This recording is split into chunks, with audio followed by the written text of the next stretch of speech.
Isisiwalat natin ang bagong direktiba na layong linisin ang Maynila mula sa iligal na droga. Narito ang dapat ninyong malaman. Si Police Brigadier General Anthony Aberin, Direktor ng National Capital Region Police Office, ay naglabas ng isang mahalagang direktiba. Epektibo agad, lahat ng commander ng pulis sa Metro Manila ay dapat mahigpit na sumunod sa mga protocol sa paghawak ng nakumpiskang iligal na droga. Bakit biglaan ang hakbang na ito? Ang layunin ay puksain ang anumang hinala ng maling paggamit o pag-recycle ng mga nakumpiskang sangkap na ito at palakasin ang tiwala ng publiko.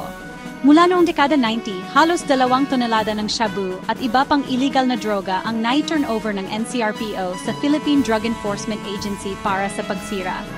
Ang bagong utos na ito ay naayon sa Presidential Directive No. 220-186, Republic Act 9165, at mga alituntunin ng Korte Suprema. Tinutugunan din ng inisyatibong ito ang issue ng mga tinatawag na ninja cops, mga tiwaling pulis na sangkot sa kalakalan ng droga. Binibigyang diin ng NCRPO ang transparency at maingat na dokumentasyon upang matiyak ang pananagutan mula sa pagkakumpiska hanggang sa pagtatapon. Manatiling alam, manatiling ligtas. Para sa mga karagdagang update, like at subscribe.